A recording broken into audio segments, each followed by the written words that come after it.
Hey, what's going on, everybody? It's Bomb1337. And it's Dozer the PC Exposer. And you're listening to the You Should Play This podcast, so let's get right into it.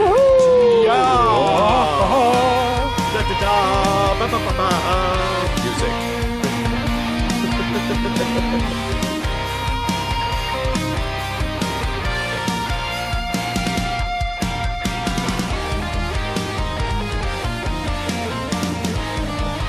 Awesome. Oh, man. Yeah, you know what, man? Just go with it, right? Just go with it, right? Start off with a lot of energy. By the end of the show, we're like, so this concludes the podcast. I mean, we're doing it pretty late on my time, and on your time, it's like past midnight. So, I mean, we're, you know. Yeah, it's 20-1. That's how we roll here. That's how we roll here in the Massachusetts. And we're grown men with grown men jobs where we do grown men things. So that's right. Yeah, that's right. I'm a man. Dedicated. Oh man, James. Firstly, mostly importantly, dude, PAX. Oh my goodness. Right around the corner. We are so right around the corner. Oh, 2 more weeks. We have 2 weeks left. Yeah. Yeah, dude, that's so rad. It's really like, so this comes out, it's 2 weeks to when we're recording the podcast. You'll be here. Yeah. 2 weeks exactly. Yep. But we're recording it on Friday night. Also, let me just say, as a side note, last week I said, oh my God, you know, I hope WrestleMania was awesome. Except for the main event and the Battle Royal. And we can forget about that happening. But man, what a great show, those Young Guns. And the Women's Championship match was phenomenal. Really have to give credit to those women bringing women's wrestling back, like doing a great job. Nice. So, anyways, just a little weird, funny side note. So excited about it. But PAX is right around the corner. James and I are going to see NXT on Friday when he gets in. And a good friend of mine who ran that WrestleMania promotion at Main Street, Adam, and his family are going to join us there a couple rows in front of us. So that'll be a lot of fun, too. I think that'll be a good night. Then we get to go to PAX, which is going to be incredible. Oh, yeah. And remember, folks, at PAX, we're going to have pins. And this is on Saturday. We'll be there on Saturday. We're going to have pins and handouts and stuff like that for you guys. Come over, grab us, take a picture with us, post it on Instagram, hit us on Twitter, put it on Facebook. We are so excited to meet a lot of our fans. We get tons of emails. We're going to be there all day Saturday. We get there at 10. We're going to stay there. Well, we might not stay there until they're completely closed, but we're going to stay there for a long time, checking out everything. And for sure, it's always fun to go on Saturday. And we were just informed, the people who do the music, the intro to this podcast, Lame Genie, just informed us today that they're going to be live on stage PAX on Sunday. So you can go and check them out and hear them play on Sunday at PAX, which will be so rad. Way cool. You know, they are by far one of the best rock and roll video game cover bands I've ever heard. Mike, the bass player from the band, was over the other night, and we sat and we were playing some video games, and we were just chatting and actually talking about music and my new album and his new album. If you guys have a chance, go to bandcamp.com/lamegenie and check those guys out. They're amazing. So again, Lame Genie, I want to thank them so much for everything they've done for us. You guys are great. You guys, your music is so good. Thank you so much for rocking out. And allowing us to use your music is huge.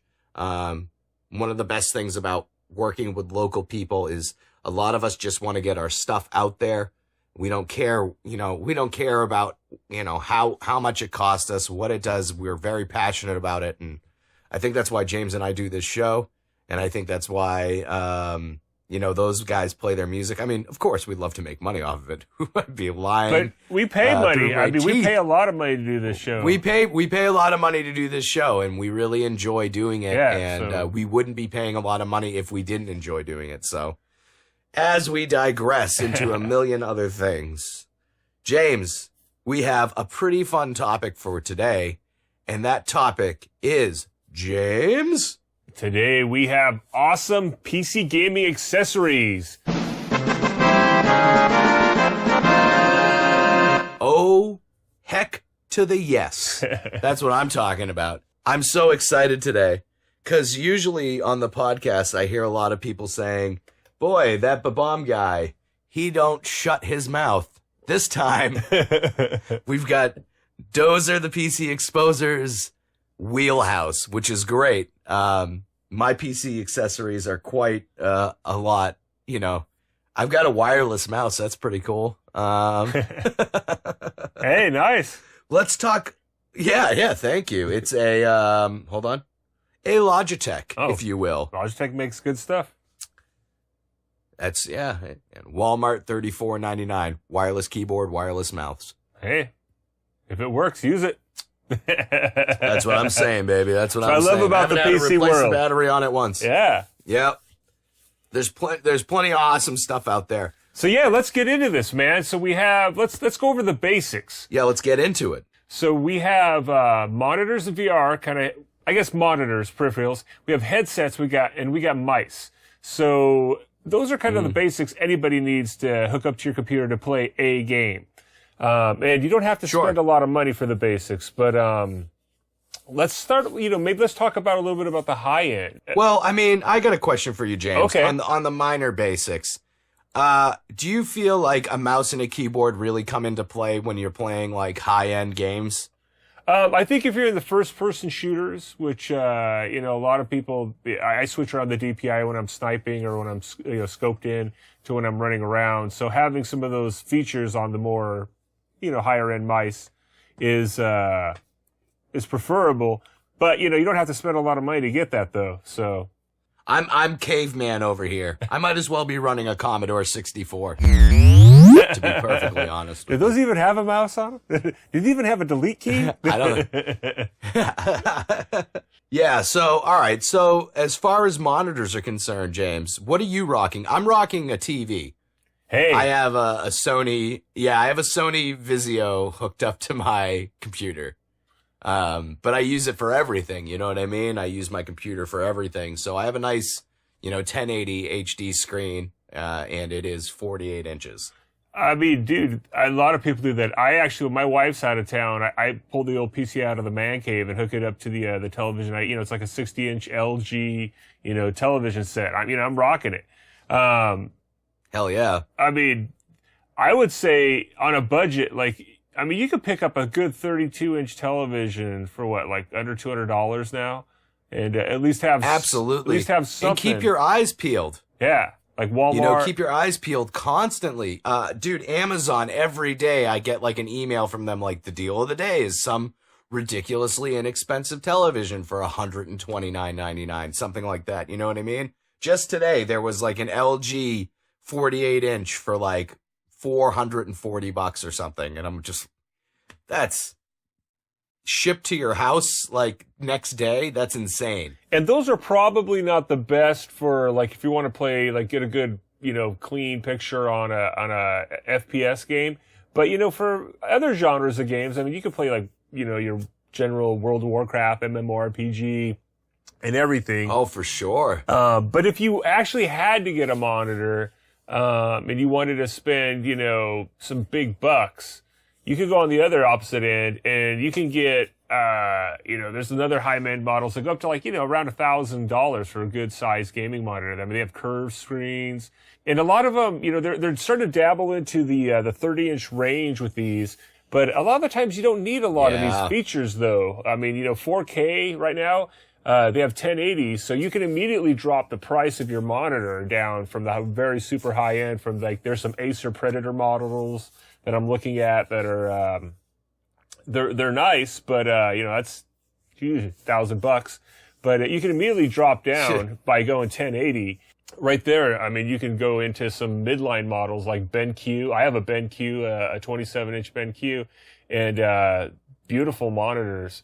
If you want to, get into some, the gaming, it's got a good refresh rate. I would look around for then. If you had to go cheaper, sometimes when you go, under kind of the quality, you pass the $300 mark, or below, then it starts to get a little questionable. You can get some older BenQ models and stuff, but sometimes you'll notice you have the problems. The same thing with the television sets where your FPS games won't look as nice.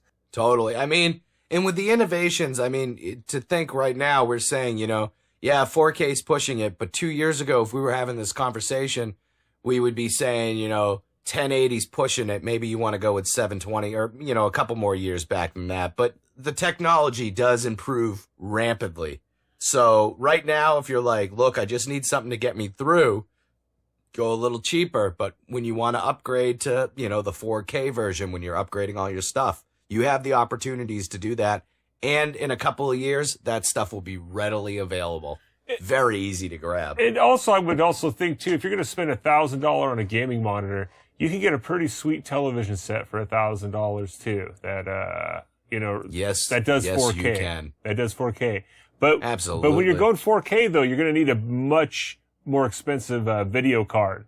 So keep that in mind. You know, we're talking about, you know, right now, like the 970s and the high-end stuff right now, that was high-end a few years ago, those are down hitting around the $300 mark.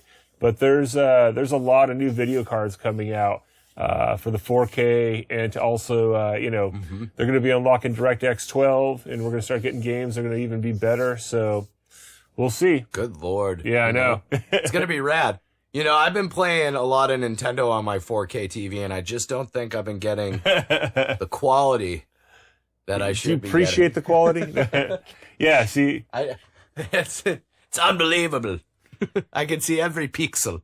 But I mean, I'm moving forward from the monitor, though. I mean, there's more to it than that. I mean, you can't just sit on your monitor and be happy. When you're talking about getting some sweet PC gaming stuff, what else do we have on the market that's out there? I mean, you have all sorts of different keyboards, and you know, I'm just rocking a nice, you know, like $40 Microsoft keyboard. I like it to be sturdy and stable. Some people like mechanical buttons. You know, I know there were some keyboard concepts that had, like, you know, a lot of mechanical parts to them. What are the ones? I forgot the brand they are. Here, let me look them up really quick. You can interchange the keyboards with the theme of the game you're working with. All right. Oh yeah, here it is. They're the SteelSeries Z boards. Now, I remember picking these up, and I can't remember the price of them. Well, here, these, I guess they're $60 now, but back in the day, they were a little more expensive. But you can interchange the inner keys to the game specifically you were playing. It has a nice group of like macros on there for you to use. Well, and you know, and that's honestly, Mr. PC Exposer, that's all well and good, but let's talk about the rad stuff, the stuff that I remember as a kid that's only gotten better now. When I was a kid, my uncle was into flight simulators like nobody's business. I mean, that was the trend too. Like back in the day, you got like your 40 floppy disks and you put them in, you loaded it up, and you had two Microsoft green Flight Simulator monitors. Yeah, dude, it was so cool though, you know, and he had this gigantic flight stick that was like, had a throttle and a pullback and all these buttons and switches and stuff. And I don't know if they did anything. I remember I was like whacking them all the time and it would just crash. But I mean, the technology that's gone from like flight sticks starting with like today's standards for a flight stick is amazing. And more so like mech sticks. I mean, that's so cool. Like, oh yeah. I mean, do you have recommendations? How would people go about doing that today? Like, what's your best bet when it comes to that kind of stuff? Well, I mean, as I said, with everything with PC, you can go super high end or low end. I mean, it's a really amazing the range in which you can get. You know, the Cytec has always been a company that's made styles of joysticks that I've enjoyed to play. I started getting more into, have you ever heard of the HOTAS?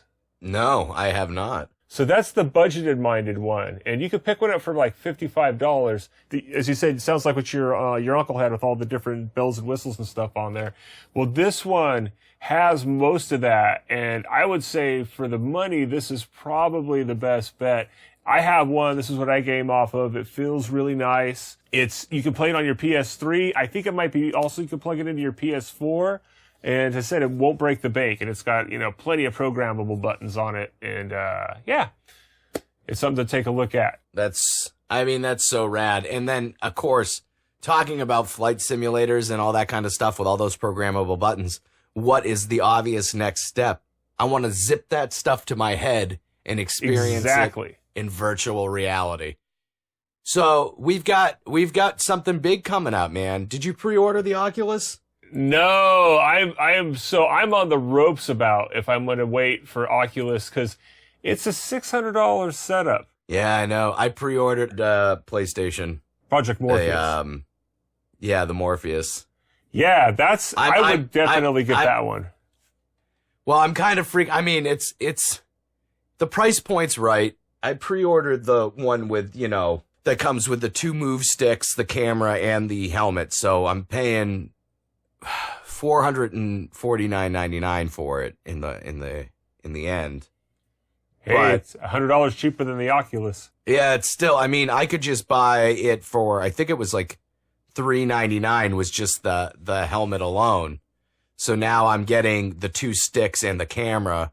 The camera itself's like, I don't know what it's going for, but I know the camera's like $30 or $40, and then the sticks are like $15 to $20 each. So at least I'm getting some kind of a deal for getting a package. Are you getting you getting a gamepad with it? I don't think so. I think I'm just getting the 2 sticks. They go in your hand, and then the camera searches out everything else, and then you have the actual helmet itself. Oh, interesting. Yeah, the Oculus comes with has a gaming controller, I think, that comes with it as well. So it's a little package, a little different. Yeah, but those are a good buy. I say, so here's another option. If you're a little budget minded and you want to get in the VR world. So the Oculus, when it releases, it's going to be $600, and it's going to come with a nice surround sound headset. It's going to fit on a visor, and it's not going to have an elastic strap like the DK2 package, development package kit. And it'll too have an upgraded camera, and somewhat I guess the optics inside are going to be upgraded so they'll look better or have the ability to look better. But other than that, the DK2, I have an opportunity to buy one for $300. It's a used DK2, and you can wear a set of headphones and have that. And it's the same software. So as the Oculus, the release of the Oculus, I think, progresses and new drivers are downloaded, the DK2, if I understand it, will be able to use those same update packages. So you just upgrade it. It just won't have the surround sound headset. Yeah, but what's a nice surround sound headset go for, Oh, yeah, that's the other thing. If you want to spend money on that, you start getting over $100 for, a headset that can do surround sound. You can go upwards $500-$600. It's expensive. There's plenty out there that have good sound quality for the low price, Around $100, maybe a little less sometimes. Yeah, hovering around $100-$150. Yeah. I mean, I got those Sony for the PlayStation 4, PlayStation 3, and the Vita. Like, it all hooks into that one thing. But I got that headset, and it's like mind-blowingly inexpensive. I think I got it for $79.99 or something like that. And the sound quality is phenomenal. Like, absolutely mind-blowingly good. You can really go anywhere with it. That's a Bluetooth hookup. So if you got Bluetooth, you're good to go. And a lot of these are compatible with the PlayStations. I mean, I have a friend who he just got a new headset, and he made sure it was compatible with that. That's a good thing if you invest in it. I don't have personally a good headset. I just have a basic stereo. I'm running, it's called a Plantronics one.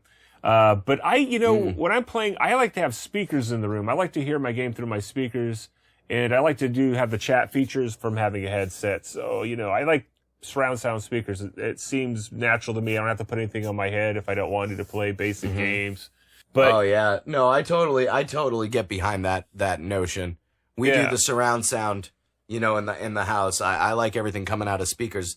I like being able to hear things more directly behind me and in front of me and stuff like that. I agree with that. But some people really like getting into the headsets because it does suck you into that world, especially if you live in like a noisy neighborhood or something like that. Oh, yeah, or you live in an apartment where you can't really be, blasting stuff. So, I mean, it's never stopped me when I lived in an apartment, but yeah, totally. I mean, Creative Sound, if you really are a geek, the Creative Sound Blaster looks super comfortable. I have a set of headphones that are kind of designed like this, and I ultimately love them. And I would say if I had the money, I would probably buy something like that. But yeah, That's $300. You know, that's a good chunk of change. But, you know, if you get the Oculus... That's your ticket to Massachusetts, brother. That's expensive. Oh, yeah. Plane ticket. It's a plane ticket. That's a round trip. Yeah, and I got one of these wireless Microsoft. It's a... here, I got it in front of me here. It's the Microsoft Xbox 360 wireless receiver for Windows. And this allows me to hook up all my game pads, you know, for my Xbox 360 to it. So I have this for my steering wheel as well, and it's excellent. Actually, this was a refurb that I got, because, you know, you get them warranted back in the day, and they would, you know, you'd wear them out right like a month before the warranty expired. You'd turn them in saying, just, you know, that doesn't feel right. And they'd give you a fresh new one. So I had this bad boy in a box for a while, and I pulled them out to play grip. So, but you know, there's other high-end ones like Logitech makes a really nice. The G27 is really nice. And then you can get really cheap ones, and you can get, this silly Steel Series. It's an SRWS1. It's kind of like this silly looking controller. But, you know, there's a whole range, you know, around the $100 and just under $100 range. You can get some nice stuff. And, you know, when it comes down to the end of the day, the best thing to grab, something that lays in your comfort range. Yeah. And it makes you happy to play on.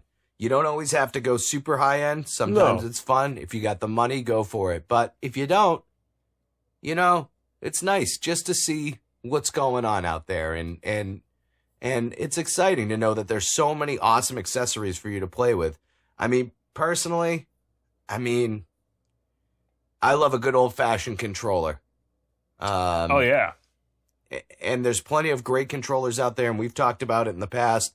Both James and I really like playing on our 360 controllers on our PC when we're playing games like that. But I mean, today the Raspberry Pis came in today, by the way. Oh, awesome. I can't wait. I almost feel like I want to just pack my game controller with me. I'm going to put my game controller in my backpack and just bring one with you so we can play 2-player. All right, I'll do that.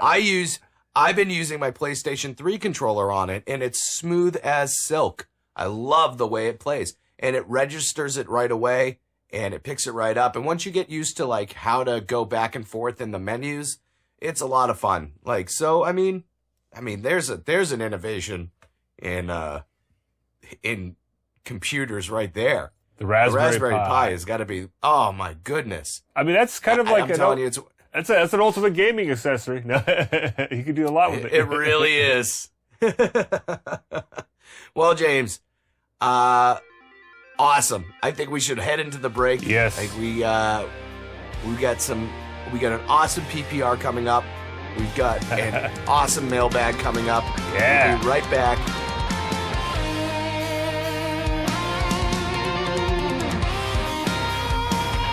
You are listening to the You Should Play This podcast. This is Babam1337. And this is Dozer the PC Exposer. You can see all of our shows at YouShouldPlayThis.com. Or follow us on Facebook at You Should Play This. Or write us an email at ysptpodcast@gmail.com. You can also direct message us on our Facebook page with questions you have about gaming. Now back to our podcast, previously recorded.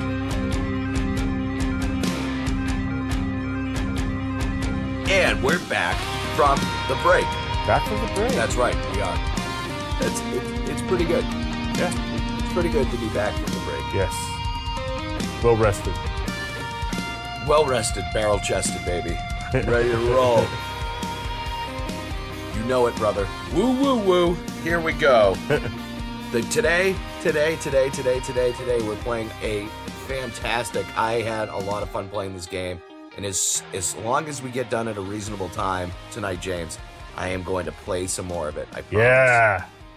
Awesome. James, the game that we are playing today is called... It is... StikBold!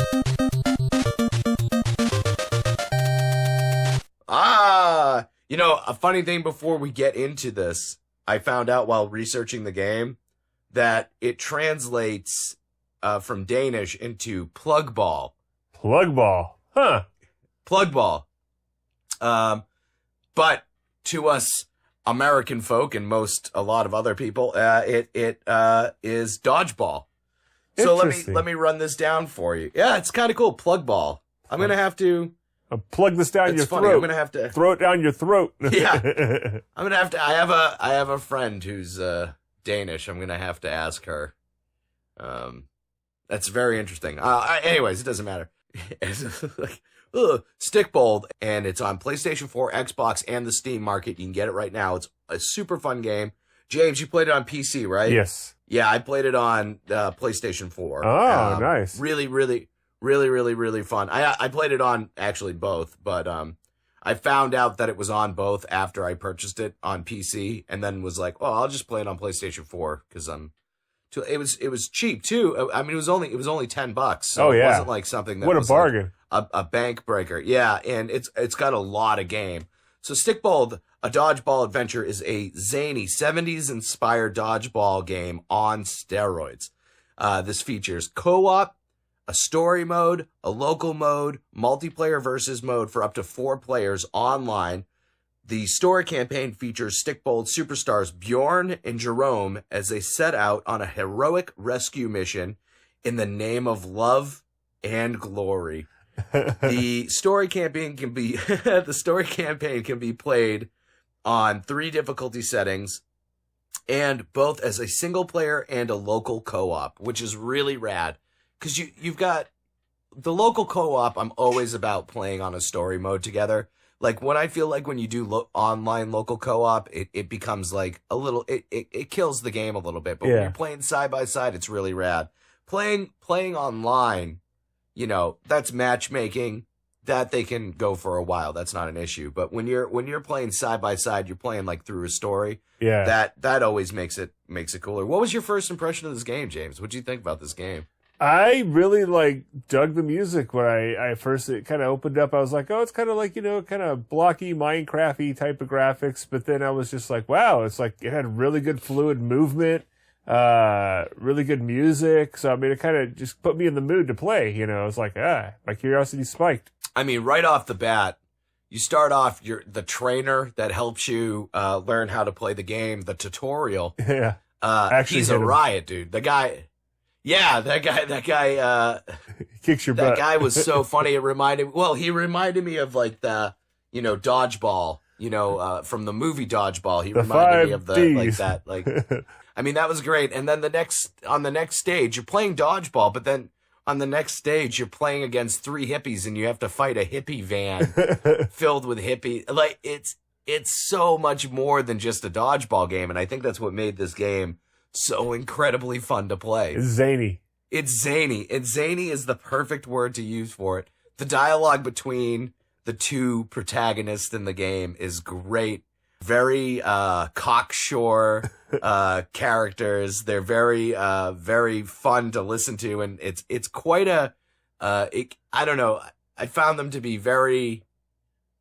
It's almost like protagonists that you don't root for, but you do anyways, kind of thing. It's one of the things that I liked about the game. Anti-heroes. Was like, oh man, yeah, anti-heroes, exactly. They are a PG Deadpool. Well, this game isn't PG, but I mean, it is totally not what I was expecting. I was really expecting when I got this game a Nintendo dodgeball-esque game, Yes. And I got this crazy 3D runaround. Really cool art style to the game. And we've talked about this, James, a couple times. I'm not a huge Minecraft fan. Me neither. Well, actually I am. But not really. Yeah, you are. I know there's other people that are worse than me. But anyways, let's keep going. Yeah. Eddie Morden. There's no. And it has nothing to do with the game itself. It's just that I work in construction. At the end of the day, when I get home, the last thing that I want to do is construction. I'm not, I have nothing against the game. Move this I think wood the game over here. is a great game. Get this iron over here. Right, exactly. That's the last thing I want to do when I get home. It's not the game, guys. Don't send your hate mail to me because I don't think that the game's overrated. I think it's a great game. I just don't personally want to play it. But enough about Minecraft. But you're right. It did have that kind of Minecraft look to it because it had everything was very square. So, James, let's get right into rating this up. Graphics. Hit me with a number. Any number from 1 to 10. Actually. I actually thought the graphics, I gave it a 7. I dug the That's graphics. I thought at first they were going to be like, oh, I don't know, this kind of looks cheesy, but then it was very much part of the charm. So I'm looking at my notes, and I wrote, reminds me of Parappa the Rappa and Minecraft. Didn't think I was gonna like it, but boy, was I wrong. That's what I wrote in my notes. I gave the graphics a 7. And nice. And you know what? Now I'm thinking about it. The cutscenes and stuff reminded me a lot of Parappa the Rappa 2, which was that was a big thing in my life. I love that game. So for something to remind me of that, it kind of gives me like that instant nostalgia feeling. So I go right back to it. So graphics 7, not bad. Yeah. James, gameplay, hit me. Oh, I thought it was a good solid 7 as well. It felt really good in my controller. The controls were very straightforward and very, I was getting pretty agile with the game, so they did something right. The game mechanics are great on this. I gave it an 8. Oh, wow. I know everything felt right. Yes. Throwing, catching, because this is a game of timed button pressing. If you don't hit the numbers right off and right on time, you're going to end up having a problem. If you pizza when you should have French fried, you're going to have a bad time. But no, seriously, like this game, like for it being so basic, you have to take into those like little things into consideration, because if you're throwing at the wrong time or catching at the wrong time, but overwhelmingly positive feeling about the gameplay. That brings us to the soundtrack. James, hit me with a number. Soundtrack. I gave this an 8. I really dig the genre of this music. It was, I thought it was a really nice addition to the, kind of like that late 70s, early 80s feel to the soundtrack. Mm-hmm. I thought they did a really good job, and whoever, found the musicians and put together this music, it was fun. It was really fun, and it brought, I think, a very good atmosphere to the overall, look of the game, the feel of the game. Here I wrote Interstate 72. Loved it then, love it now. Soundtrack I gave a 7.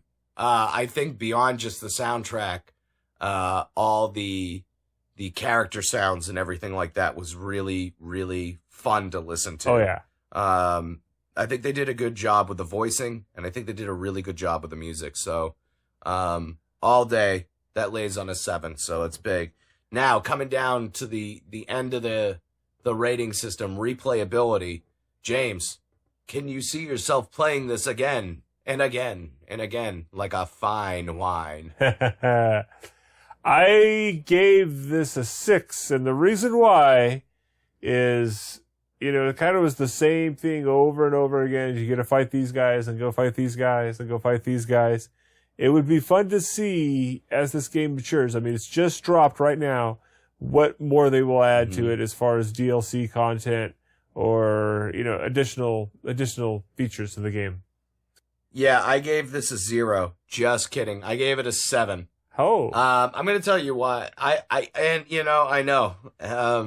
7 seems to be my number on this one for the most part. I hit 8 on gameplay, but 7, the reason why I gave it a 7 is because now, if you've listened to the podcast from the past, you know that my favorite genre of games is beat 'em ups. That being said, I can take tedious gameplay to the bank. I love just sitting and zoning out and really enjoying it. One of the things that I noticed about this game is you can't always just zone out, because there's certain achievements and medals that you have to get for the stage. So even though the gameplay is as simple as catch, throw, hit the right thing, you still have that don't get hit on this stage. Be the first one to strike on this stage. Yeah. Be the first one to catch the ball on this stage. So there's a little bit more bringing me back. I really enjoyed the game, and I think, I know for a fact tonight, if we can finish up in the next 20 minutes, James, I'll be playing it tonight for sure. So overall, nice. I gave it a 7.25. I thought that was a great. I think it's a great game, and mine was a 7. I think yours was a 7. See, we're right there. We're getting side by side every week, James. We're starting to agree more and more. Yes. But this game's great, and it got me thinking. It got me thinking, James. And you know what happens?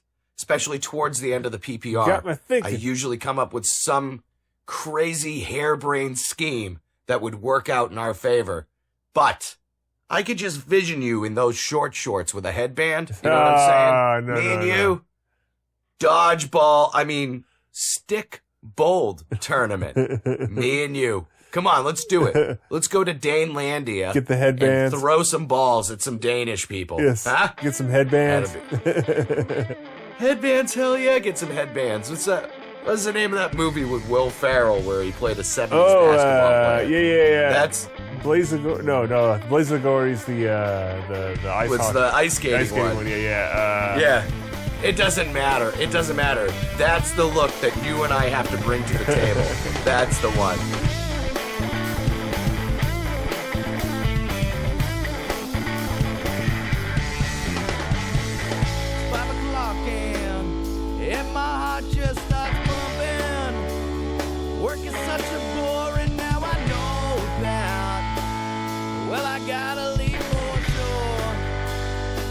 I'll hit that liquor store and buy me nothing like a six-pack of Heine. Roll the joint up, hit the road and go.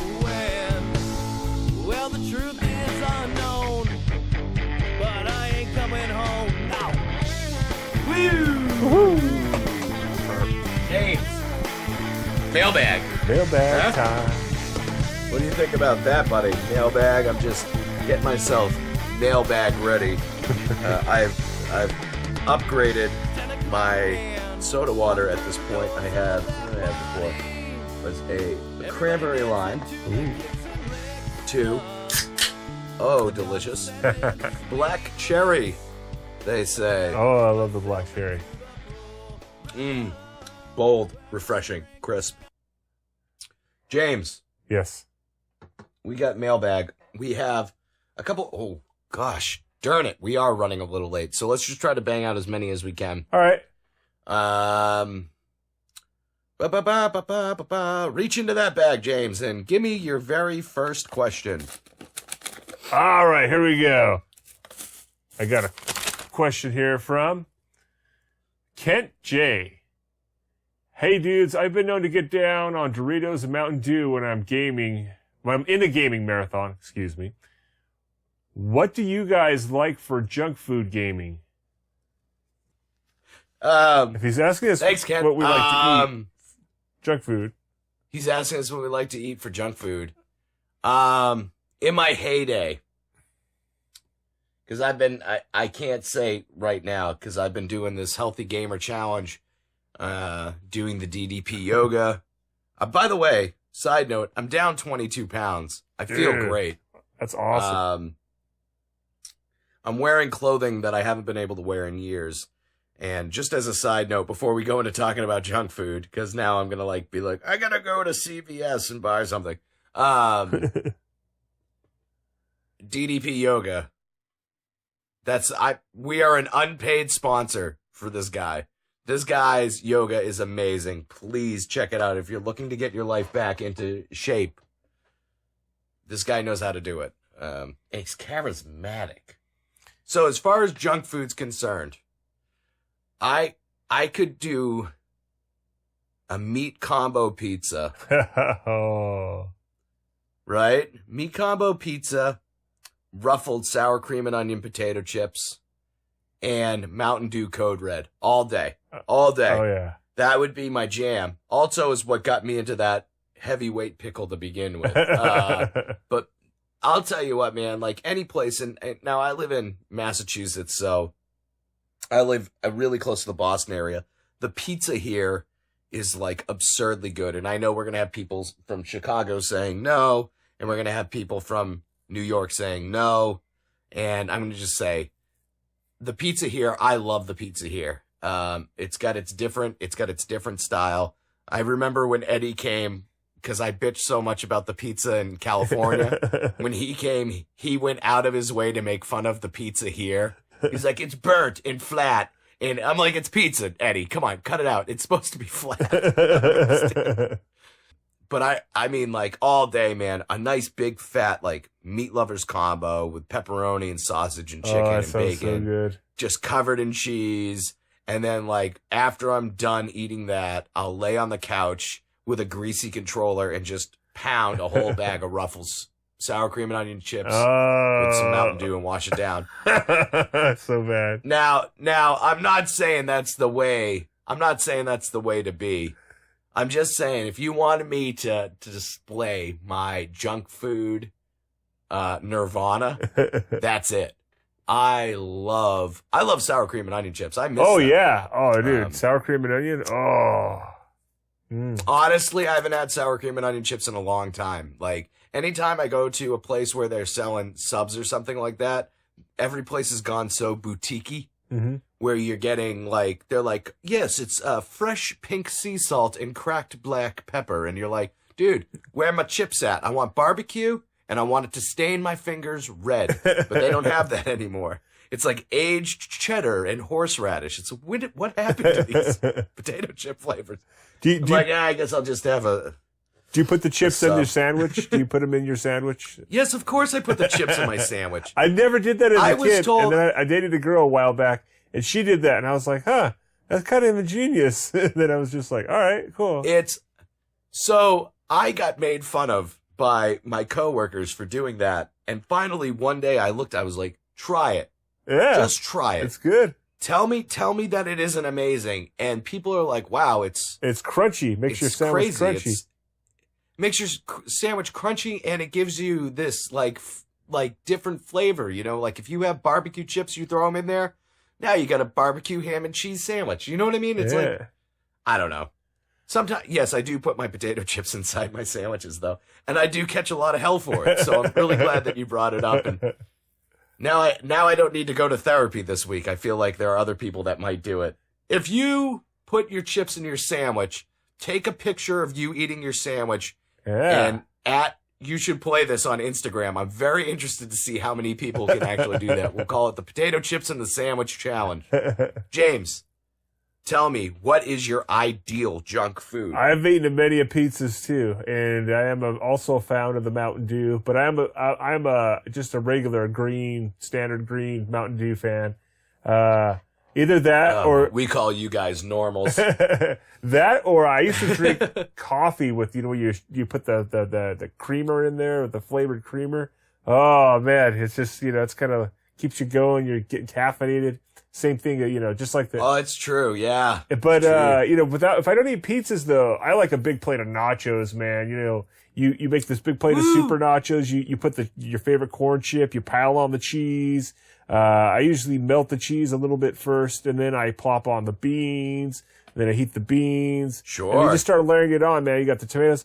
And it's, you know, it's got some healthy stuff in it, but it's just, you know, that's just a big saturated fat hole, you know? It's just, yeah. Oh, it's yeah, so definitely. good, and it drips. And you got the greasy controller, as you said, I got too. beans and jalapenos. I'm getting my vegetables. Oh, yeah. You know, tomatoes, pickle the guy, whatever but it's so awesome. And then I also love French fries, man. I used to have a deep fat fryer, and I would fry my own French fries. So you'd get I used to get them in the string style in the big bag and just dump them in there and make a big pile, plate of those.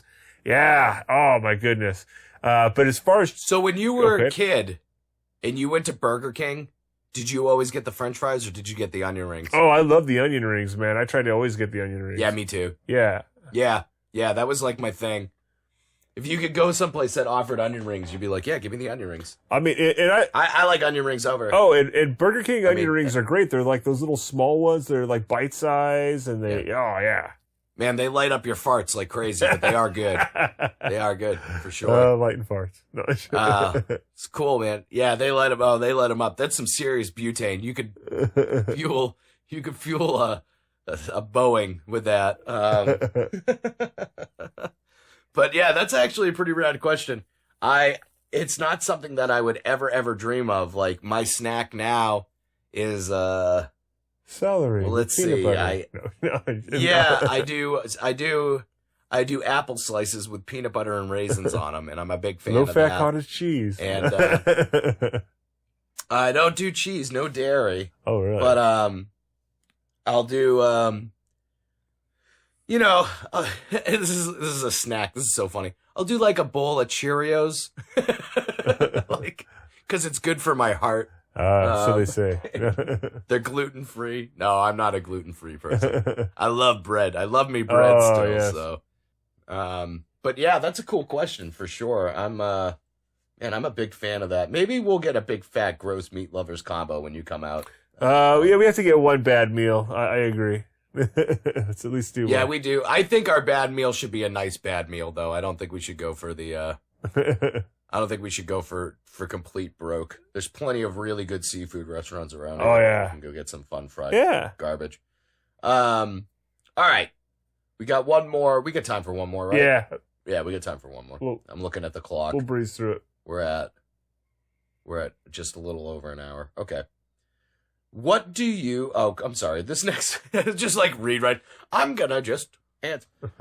This next question's from Charlene H. And the question is, what do you think of celebrities starring in video games? Huh. I guess it all depends on the game, right? Yeah, I mean, I've seen those Arnold commercials have been coming out with the defense. Plan your defense. Well, anyways, he's a celebrity in a video game. Okay, so I didn't even take it from that angle. Oh, okay. Celebrities promoting video games, for sure. Oh, you're talking about celebrities based on video games? Like... Yeah, like celebrities starring in video games, I guess. I don't know. Okay. That's what it says here. It says, what do you guys think of celebrities starring in video games? Yes. But celebrities like promoting them, that certainly has been a thing. And when you say celebrities starring in video games too, I don't know if you mean like the Fast and Furious kind of stuff. You know what I mean? Where it's like, it's based off of movies and the characters or whatever. But like celebrities on their own, the only experience I feel like I've had with a lot of those games is like things like Kiss Pinball and Shaq Fu, and they haven't been very good. Yeah. It wouldn't be a You Should Play This podcast if I didn't bring up Shaq Fu at least once. Yeah, it's kind of like your thing. It's like Shaq Fu. Hey, everybody, Shaq Fu. Hey, everybody, play some Shaq Fu. You won't regret it. I don't know. I think it always has the ability to be neat. I mean, like the Tony Hawk series, that was cool for a while. Oh yeah, but then it died off. And then we talk about things like Wing Commander, where we had Mark Hamill. We talked about that in the last episode. I mean, those are all like, it's cool that they're using the celebrities to like boost the concept, but if it's not done correctly, it can be really ugly. Like, oh yeah, Shaq Fu. Shaq Fu. I don't know. What do you think? Shaq Fu. What do you think, James? Well, I think Shaq Fu. No, yeah. I enjoy acting, in the video games when you have the real actors. I know a lot of them are sound-alikes, even though, because the actors, they have sound-alikes they use even in movies. Oh, snap. So, like... Yeah, I didn't even think of that. Kevin Spacey was in the last Call of Duty game. That was actually amazing. Yeah. Oh, yeah.